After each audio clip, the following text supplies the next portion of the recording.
So the big question is, how can entrepreneurs like us, women who face multiple barriers of knowledge, access, confidence, and availability, but are determined to bring ambitious ventures into the world, how can we master business and finance so we can maximize our impact in the world and yet remain true to our mission and to our values? That is the question.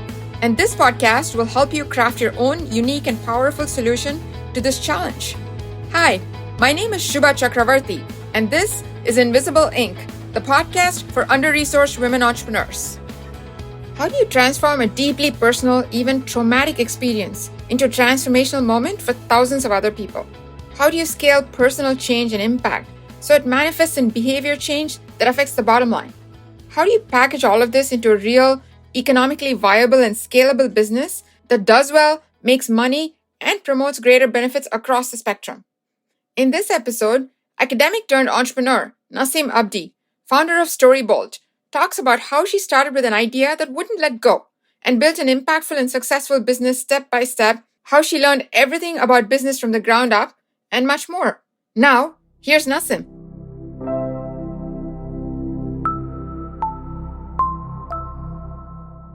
Hey, good morning, Nassim. It's fantastic to have you here today. Good morning. Thanks for having me, Shubha.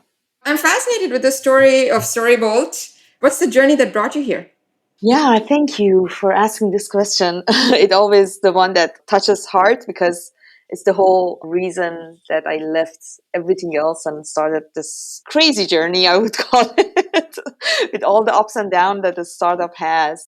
I was not actually in startup world, and I was not part of this ecosystem of companies and startups and all that.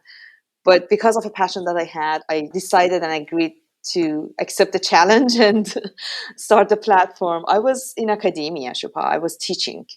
And I've been always passionate about teaching and about making sure that what I'm trying to deliver and communicate with my audience, which back then were my students, is clearly understandable. They can connect with it. They can relate to it. And one day I got a topic that was very close to my heart. I was teaching transnational feminism class, and I got a session about impact of war on women and children and overall people. And that was something that very personal to me. I am from Iran, which I'm sure you're hearing in the news these days about women, the movement, woman life freedom, that I'm so proud of, Mahsa Amini. And the brutality that happened to her started all that triggered the whole movement of women in Iran. And so for me, teaching in women's studies and being passionate about all of those topics, you can see where it comes from. These days, I'm very active on that as well, trying to see how I can help from outside of Iran. But I grew up in Iran during an 8 years of brutal war. And unfortunately, what you people saw on screens, and still we are seeing on screens about Ukraine war, was my childhood.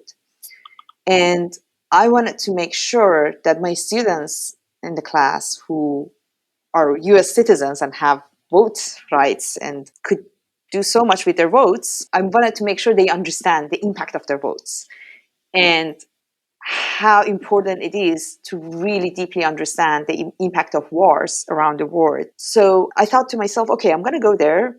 That was my dream. I'm going to go there, share my personal stories, and tell them about my life. So as a child, I grew up during the war. Unfortunately, as an adult, I lost a fiance due to chemical attacks, impacts with leukemia. So it was very personal to me. It was not something, it's something that after 20 years still is so alive. Like I heard about Mahsa Amini's death, it just reminded me of other brutalities that we had to go through because of this brutal government that we have or whatever. So anyways, I wanted to make sure they understand that. So I thought I'm going to go there and I'm going to share my story. They're going to get engaged.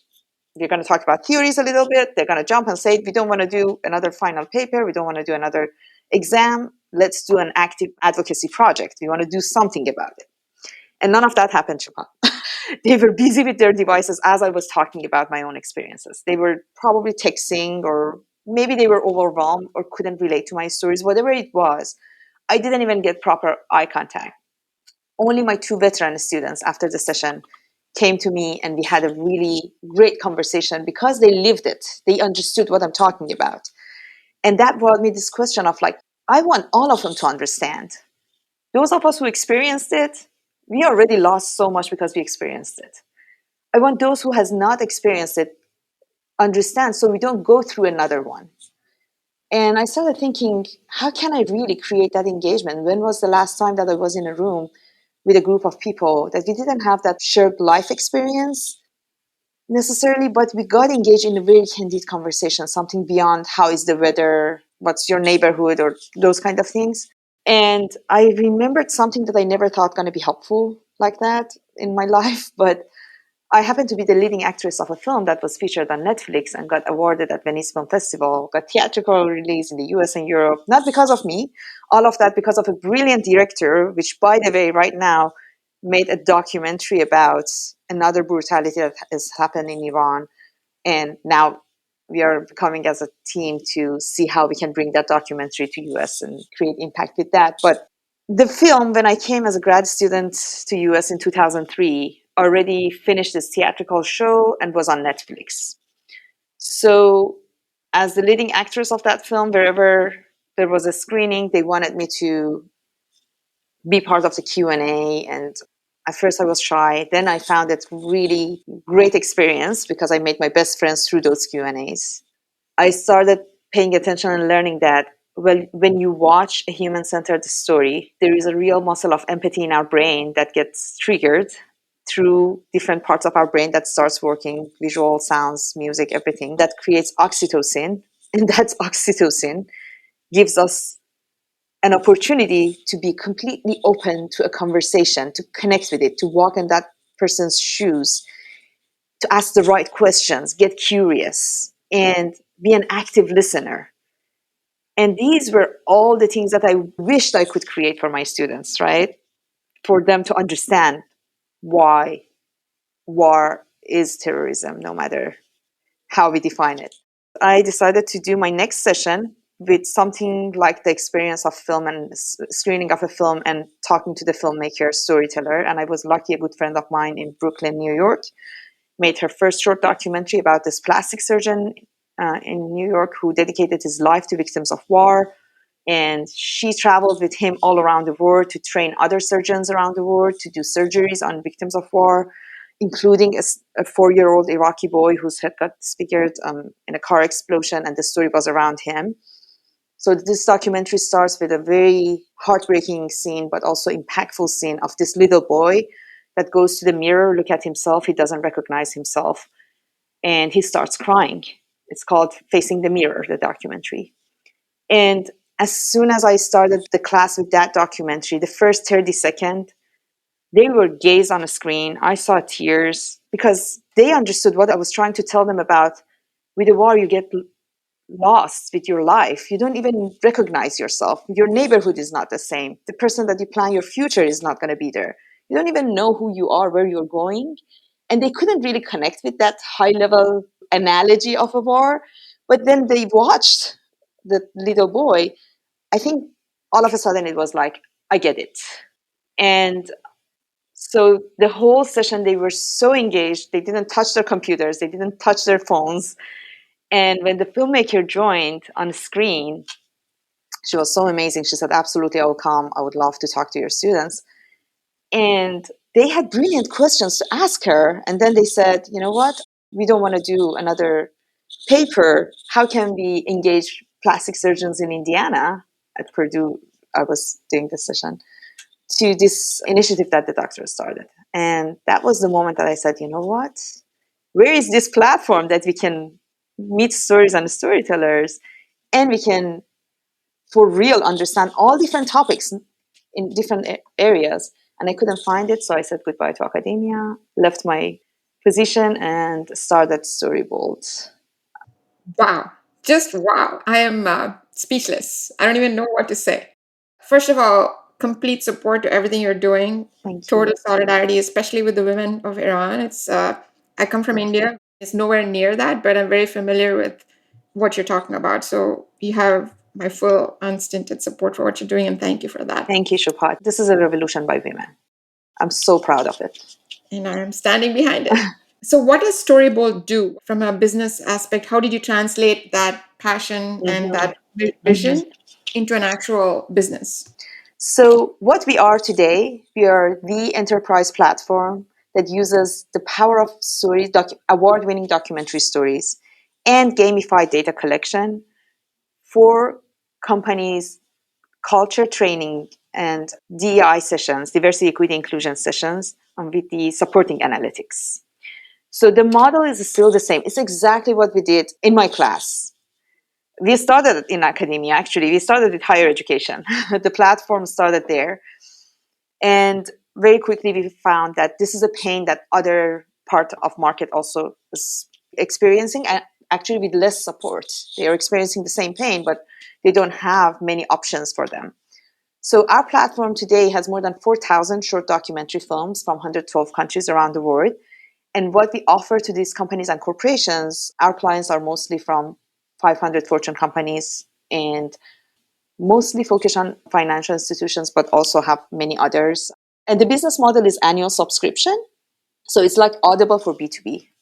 They purchase annually number of credits that they can have these training sessions. And it's a turnkey solution for them. It's a very innovative solution that has very high level of engagement. The average level of engagement for any training, corporate training, is around 33%. We are close to 70%. So that's why we can do all the gamified data collection that we do. And they can receive an impact measurement on how much they're moving the needle on any topic that they're working on. Fascinating. Clearly, you have the core, which is the story. And then, how did you put the wrapper around it to say things like, how are you going to pitch it to the companies? How are they going to use it in their context? How are you going to measure the impact? Can you walk me through that? Absolutely. Yeah. So we started from the pain of the companies. We started from better understanding when they are talking about culture, specifically diversity, equity, inclusion, what are the pains that they are feeling? And we learned that lack of sense of belonging and lack of inclusivity is something that is very costly to them. It translates into lower team performance, lower retention rates. It costs them actually $550 billion a year in North America alone because of all the things that comes with it. And with remote and hybrid model of work that we are all experiencing these days, more than 74% of companies are now either already in a hybrid or remote model or planning to go to it. This work isolation is not helping them to create that culture of inclusivity and belonging. And most of the solutions that are out there on diversity, equity, inclusion are traditional workshops, lectures, and trainings. No offense to those trainings, but many companies and even employees find them not absolutely engaging or sometimes even too superficial, and they can't really measure the impact.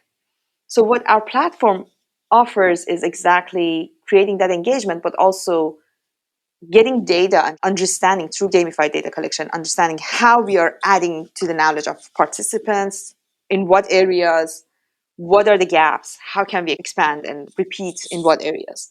So we started from the pain. And to be honest with you, from day one when we started, we didn't know all of this. What we had was we knew that there is a magic with the storytelling, and there are topics in corporate world culture that absolutely needs human-centered stories to be understood. When we are talking about bias, when we are talking about racial disparities, gender gap in the corporate world, these are the topics that if we hear people's stories, that could help us understand. So the thing that we started from was exactly what I knew best how to do, which was how to help deliver the meaning through edutainment. We call it edutainment in the entertainment and learning combination. So we went after 5 giant brands and we said, if one of them pay for our solution, that means we have a value to offer. We went after Amazon, Google Cloud, Paylocity, United Airlines, and Discover. Yeah, 5. And in a few months, not one, all of them became our paying clients. They bought our very duct tapey minimum viable product. So from there, we knew that's the core value. That's what we need to package. We need to better understand. We need to dig into the pain that they are feeling and add layers to that. So one of the layers that we found was the impact measurement. Like analytics and the supporting data of how much they're moving the needle is something that they really passionately want to know, because they want return on investment. These are for-profit businesses. These are huge corporations, right? And how can we show them the ROI? So that's how we started adding different layers, and R&D mostly happened on those layers. And then we started thinking, okay, how can we make it scalable? Like the supply that we have of these documentary films. Yes, we can go knock the door of different amazing filmmakers out there and invite them to the platform, but that's not scalable. What's the best way to find high quality content? So we found like partnership with film festivals. Hot Docs is a partner now, TIFF is a partner. We're going after so many others to get access to high quality content and filmmakers who are subject matter experts and can share their own stories. And then on demand side, we started really digging into what model works best for companies. Is it a one-off session? No, the one-off session cannot really create the ROI that they are looking for.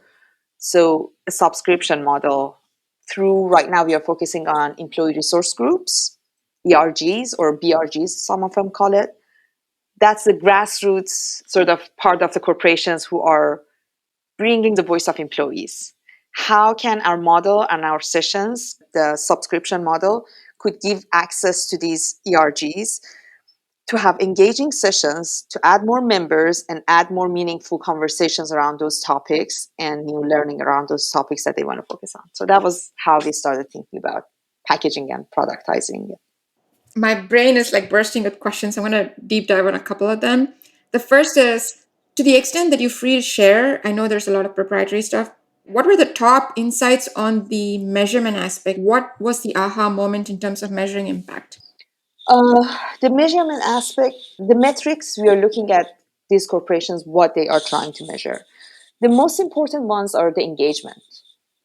Like how much that sense of engagement exists for employees and how much they see themselves as part of this party. So when we talk about diversity and inclusion, there's a famous saying that I love that they say diversity is like inviting people to a party and inclusion is inviting them to dance, which as an Iranian, I would say I would also need to select my own song to dance because it's very important which song you're dancing to, right? I need to have a voice in that music. So what we are learning is one of the most important metrics is that sense of belonging, which comes from how much I'm involved, how much I'm included in designing this party, how much my voice is being heard. So these are the metrics that we are focusing on with different criteria that they are providing us. Just to wrap that up, did you feel like once you demonstrated your link or your ability to impact this one metric, you didn't have to connect the dots for the return on investment and the economics for the customer? Great question. So depending on who we talk with at the corporation, if we are in direct conversation with the chief diversity officer, they know it. That's why they have a position for chief diversity officer or chief diversity equity inclusion officer, whatever they call it. There was a reason that they decided to put that position and go after other things. But if you're in conversations with different levels or different part of the organization who may not necessarily connect the dots, then we need to bring that as well. And that's something that we are building towards, that eventually that needs a lot of data, as you can imagine, and longer term connection. So right now we are doing it a lot through our marketing message. So they understand, they get the awareness that these are connected. But eventually in the future, that would be something that they could see the exact like score on how this has impacted their bottom line. Excellent. So there's another aspect to it. So you talked about the product, the concept, and the value proposition, right? But you mentioned yourself, you're an academic, you've not been in the startup system. Talk about, you have the idea. What does that roadmap look like? What did you think going in this was going to look like? What were your learnings and what did it end up being Oh, Shikha, I on your was so naive. I was so naive when I started. So this is the crazy part. At the same time that I was very excited about this idea, I had a tenure track offer on the table. I should decide between whether I want to go with academia routes or I'm going towards this route, which I had no idea what's going to be. I even didn't know if it's going to be a for-profit, non-profit. I didn't know at that time. I was that far from the whole concept. But one thing I knew, that my heart was beating every time I was thinking about the value that such a thing can create. And I talked to my husband, who has been very supportive all these years, and I said, this is how I feel. When I think about another department meeting, I have to push myself to to get out of my chair to go there. I loved my classes. I loved interaction with students, but all other parts and politics and everything, I was not a fan. And I told him, when I think about this, I want to run the whole day and night and make it happen. And he said, okay, you have your answer. What are you thinking about? And I said, but I don't know where to start from. And he said, you will figure it out. I know you would. And in my past life, I was a journalist. So I was like, okay, maybe I should just treat it as a journalism project. I need to learn. I need to figure out what it means. There has been so many ups and downs throughout that path early on. And that was at the same time as women. I think we need to talk about this. I was pregnant with my first child when I started thinking about this. So when I was deciding between a secure job and something that I didn't know what it is, I read Lean In, the book by Sheryl Sandberg. And one part of that book stayed with me for, still is one of the things that I always tell younger women when they're thinking about decisions, that if what you're going after worth the time to be away from your child as much as you love your child, that means you're on right direction. Don't think small. Don't think about a part-time thing. Don't think about something that gives you. That's how we stay behind from leadership roles, because we think small. We think like, the other side of it is like, if I want to be away from my child, what would be the value of that thing that I'm doing to be away? So that's how I was thinking. And by the time that I got serious about this, I had my second child. And that was the time that I went to a panel discussion at 1871, which where you and I met. I love that place for all these potentials that brought us. And I saw a panelist, which is an inspiration still to this day. I always look at her work. She was one of the only female Latino investors. But anyways, I watched the panel, left the two little boys with grandma, grandpas, and went to this panel discussion, watched, and got inspired. And she said to all the audience, book a meeting with me if you want to learn more. We need more founders, diverse founders, women founders. And that was right away. On my iPhone that night as I was nursing, I booked a meeting with her. And the next thing that I had was a meeting with her. And from there, she told me about accelerator programs. She said, have you ever been to any accelerator? I said, what's that? What is an accelerator program? And she told me how it helps you to learn the business model and scalability and all that. I said, that's exactly what I need. So Samara helped me a lot in the first steps. And then we got accepted to 1871. Those 12 weeks of the accelerator program, Wisdom Accelerator program, was like such an eye-opener to me to understand what it means when you're talking about a startup, what entails. I guess that was my aha moment. And that was also at the same time that we started with two friends' family to get there. And that was the moment that they said, maybe that's not the route for us. And we had to switch. And my co-founder, Babak, who had experience with startups, and he's an amazing founder who exited his third company, and we knew each other for several years. I told him about this model and what I have in mind and the accelerator program, and he has an MBA, so he knew exactly what I'm learning at the moment. And that was when it all got sort of serious in this startup route. That was the moment that I knew that I need to do fundraising. I still didn't know how difficult it is. So that's a great segue to my next question. Walk us through kind of like the first days. What first steps did you take, and how did you fund this, and how did you approach the whole fundraising issue? Yeah, so the first days, it was a lot of, as you can imagine, it still is like a lot of really hard work and ups and downs. I would say like one of the biggest things that I learned throughout this route is entrepreneurship or startups are completely emotional management because there are days that you are to the sky with so many exciting things that are happening, and there are days that you're underground with under zero with your emotions, and you think there's nothing is possible, it's not going to happen. So it's like a roller coaster ride, and it was way bumpier at the beginning because you're still not sure this is going to work, and you have to go in front of people and tell them no, it is working. You have to show the confidence that I am 100% sure that it is working, or 200% sure that it is working. And deep in my heart, I knew that the concept works, but that's whole different story. Concept could work, but what about the business model? What about the market? What about so many other things that you're putting together? And fundraising for female founders is a completely different story. And for women of color, which I am an immigrant woman with a weird name, heavy accent, not necessarily large network of high net worth family and friends, that was like completely very sharp uphill for me to figure out how to do it. I think what helped Babak and I in this route was definitely first his experience on like knowing and understanding that everything starts from sales.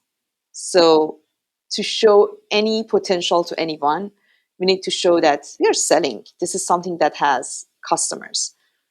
So that's why we went after those brands, and that's why we got referral after referral, and that was enough proof to put in front of others to tell them that here it's working. And then we had some friendly investors early on who came in, and we started with a very small amount in our pre-seed. We got also awarded at Elevate Nexus in Indiana, which was a huge help because that was an institutional check that we got in form of convertible notes. And that sort of brought more trust and confidence in what we are doing. Again, every time with the fundraising, you need an inflation point to show this is growing really fast. We need funding to make it happen. So we kept focusing on what are the milestones that we need to get to. I would say early on, accelerators, these supports that we were getting here and there. I should also mention that our very first check came from an amazing woman, Amy Rose now, who was in my cohort at 1871. She said, I trust this concept. I trust you. I think this is up to something. I want to invest. So she gave us, that's how women support women in this thing. I try to mention that everywhere that I go, that she brought the first check.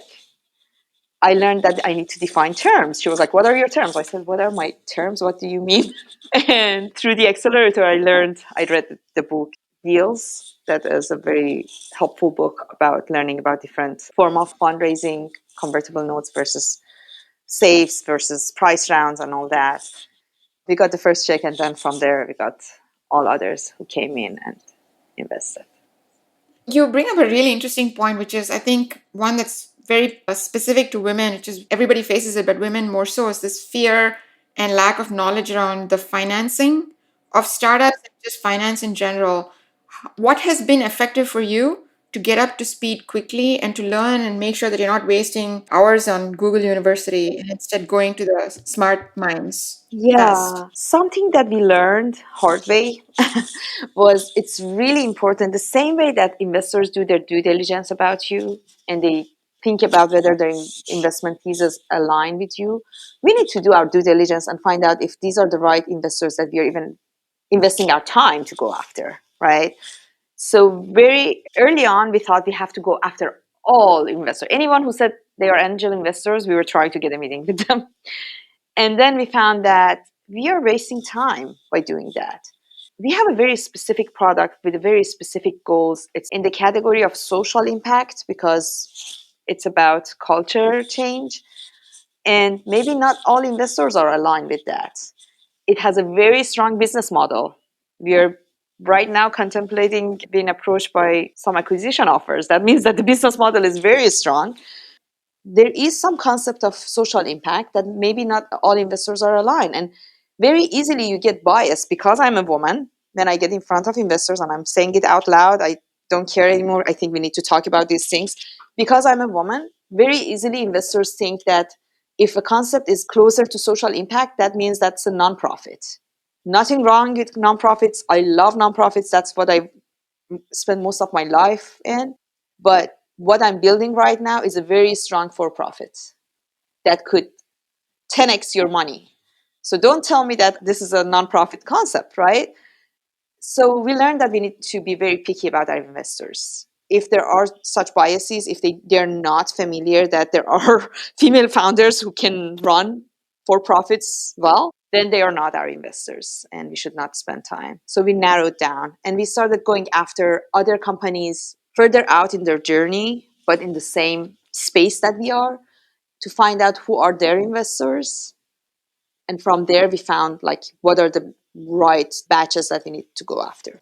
Did you ever, on that point, use resources like the angel list or associations of angels? We did, but honestly, quite honestly, we didn't get the same results. One thing that Babak did a lot, and I always appreciate his focus on that because I was not. We learned that for us, with lack of network, accelerators are the best answer. Accelerators who invest. And we were lucky at the time that we were at that stage, there was a lot of them. And it was during the COVID time. So we started working with corporations right before COVID gets started. Our first session with United Airlines was on March 9th. And they closed all the offices on March 12th. So great. And we were just lucky that session happened in person and we could videotape it and made a good short clip out of it, which we used a lot. But then from there, everything was virtual, which was very aligned with our model. But one of the benefits of being remote for us, honestly, was that we had access to all accelerators everywhere.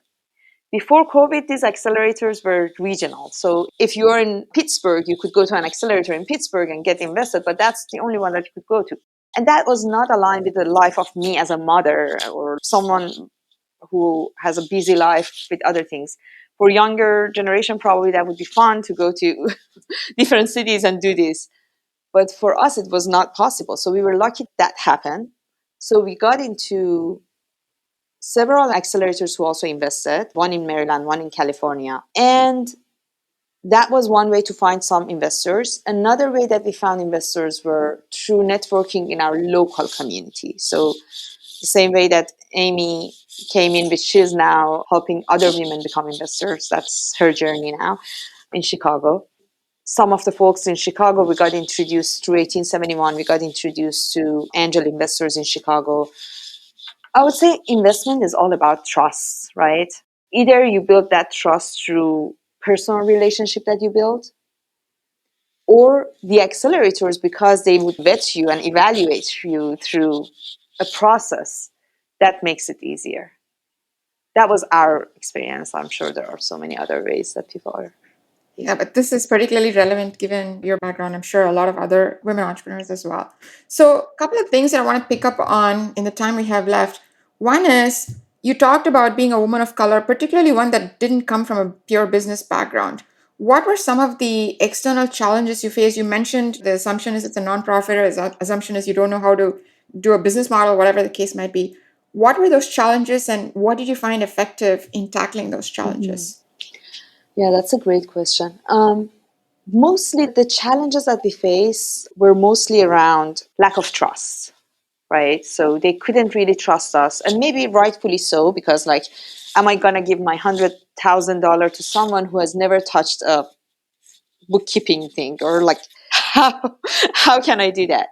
So we did two things. One was a strong team that we built, so we could tell them that yes, I'm the expert on the product and concept that we are building, and I know the pain of the organizations, but here is a very powerful co-founder that I have who exited his third company. He knows what he's doing with the business models and everything. And the rest of the team that we brought together little by little. And not necessarily going after like team members who need really huge paycheck. Very young, very talented people from different backgrounds who were looking for something that is interesting and they could be passionate about. We brought them to our team. And we made them feeling as owners because we all building something for a bigger cause. And that was what we were showing to everyone when we went to talk to them. And I'm a lifelong learner. I love learning new things. So I think I've done 6 accelerators so far. So I feel like I got an MBA with these accelerators throughout the way. It's not the same, but still learned a lot. And those things that I didn't know, I had no idea about, I listened to a lot of podcasts. I'm a listener. I love your podcast for that, Shipha. Thank you. And I've listened to everything that I could get my hands on. One of my favorite one is How I Built This. Yeah. Gairas, I love Gairas. Yeah, I learned so much from those stories, and I try to add to my knowledge as I'm still doing it.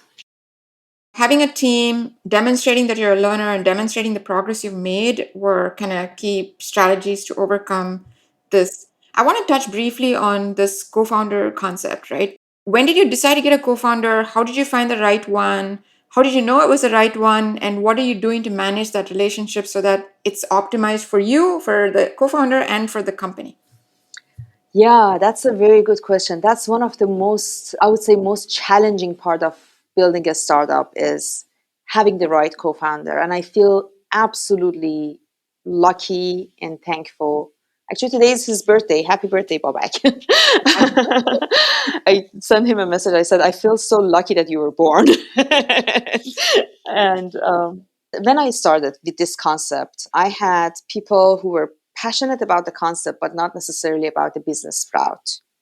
So I would say one of the things that I can say go wrong, we need to also be aligned on the vehicle that we are choosing for that passion, right? I was up for a startup route. I knew it's going to be a bumpy road, or I learned that it's going to be a bumpy road. I knew that I'm so passionate about the concept that I would use a vehicle that make it scalable, make it huge. So being aligned on that is really important versus just going that, oh, we are both passionate about this and complementing each other's skills. So if there are two people who are passionate about the concept and the impact and both have skills on that area, then a business mind is missing, right? Versus if two co-founders, one comes from a business mindset, one comes from technical mindset, one comes from product side, one comes from, again, scalability and business side. That like complementing to each other is very important. And I've heard so many different stories of how people found their founders, co-founders. There are platforms that people are using. For us, it didn't work that way. For us, Bobak and I met in a conference 15 years ago in Montreal. It was an educational conference, and I found that he comes from engineering and business background, but he's very passionate about education and concept of edutainment. And we sat down for a half an hour coffee, and we sat for 4 hours talking to each other about what we could do. And that was the time that I was still in academia, and I was telling him about the projects I'm trying to do with my students. We kept the relationship. It grew over years with different projects that we were doing together. By the time I finished my 1871 accelerator, and by the time that I knew that the people that I started with, which was my brother that I absolutely love, one was a friend for 20 years that I absolutely love, they said they're going after their own path. I knew I can't do it alone. And I was so lucky that my dad, who is an entrepreneur and is an amazing inspiration to me, was around, not just as a grandpa who was taking care of the kids, but also as someone who sat down with me and said, you need to continue. Don't leave this. He came with me to public library, sat with me and said, okay, what's the next thing you want to do about this? Who is going to be your partner on this? What's the next step? What's the business model? And he kept asking me questions. And he said, I don't know the startup model the way it is in the US these days, but I know for any business, you need a business model. So let's sit down and talk. So he pushed me and said, go after finding someone who is trusted in your network. Think about people who are in your network. So we listed a few people and we put pros and cons, what they have, what are the opportunities, what are the challenges. And with Bobak, he's put lots of opportunities, and the only cons was he is busy with his own business. I was like, I'm going to go after him. I'm not going to let him alone. And that's how I started communicating the concept, and he loved the concept, and he was exiting his third company and came with me. That's a fantastic process. So, what kind of top three do's and don'ts would you give either your earlier self or to others to work well with a co founder once you found one? I would say number one is the trust and chemistry that needs to work. And another number one that is as important is complementing to each other, not being the same. If we are three artists who are passionate about arts, that's not enough. That's one team. The company needs five different teams, and each of us need to lead one of them eventually. So I think what's fascinating is we have so many similarities in our personality. Like we always say, we are like twin brother sister. Who both my husband and his wife, they're like, you're just the same. We're dealing the same. But at the same time, we are so different. His system thinking skills are to the roof, and my parrot side, on if you're familiar with this four birds thing, my eagle and parrot are to the roof. So I can be the seller of the company, the seller of the product, and he could create systems and processes and have the business background. So complementing to each other is another thing that is very important, I think. If you're a tech person, go after a business person. If you're a business person, go find someone who understands the product well. Just great advice. And I've heard this from some investors and some entrepreneurs as well. So when there is a fork in the road and a strategic decision needs to be taken, how do you deal with that with a co-founder situation where you may not see eye to eye? Tell me more about the question so I understand it better. So you have a large client, they're both good clients, but you don't have the resources to service both of them. So they're both mission fit. How do you pick one? Your partner thinks it's company A, you think it's company B. Yeah, yeah, but I think that's why the chemistry is so important, and building the relationships that are not about accepting each other's decisions all the time, but accepting that we can talk about everything and have a process for coming to a conclusion. Believe it or not, knocking on wood, all these years since 2020 that we've been really passionately working on this day and night with all the challenges that we each have, we've always found a way to sit down. And a process that I learned from Babak is we sit down, we wear Nassim's hat, we wear Babak's hat, we wear client's hat or whoever the third party is. We put it all together, and based on that, we make the best decision. I love it. I love the hat concept. The last question is like a combination question. You mentioned a lot of ups and downs. Tell me about a particularly dark moment or dark moments, and what have you learned that you can pass on as advice to other founders to stay the course, to stay inspired through that, the lesson that you've learned? Yeah, it might be a little corny what I'm going to share, but I always had this ring that you see here from day one, from when I was pregnant with my first child, that I had the concept that says nothing is impossible. I think that's the mindset of an entrepreneur, that you can build everything. You can start from zero and build everything, and nothing is impossible. It's a very important mindset for dark days, especially because we know it's all like ups and downs, and you can get to really difficult moments that you would say, this is not even possible. And I look at it and I'm like, everything is possible if you just stay there and push hard. And another thing that I also always have in mind, which my dad told me, is it's like mountain climbing. You always look at the summit, you want to get there, but every step that you're taking, you look down and find a place to hold your hand. Then put your other hand, put your right foot, left foot, and that's how you go little by little. But then all of a sudden you look at it and you see you're pretty close to the summit. So when you are in those dark moments, know that you should always look at that big vision, that summit that you're going towards, and try to find just one tiny step forward that you could do that day. And believe me, that those will build up a path towards that summit. It does. I can believe that.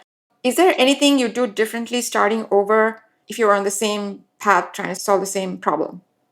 I think I've learned so much throughout this path. What I would do differently, I I honestly don't know. That's a good question, but also a different question, because you think about like all the things that has changed so far and how they can change in the future. Like I wanted to say, thinking about building the right team from day one, but you need to learn enough yourself to do it, right? So I think it was also a part of the path, and it was the learning that I needed. Or going after the right investors.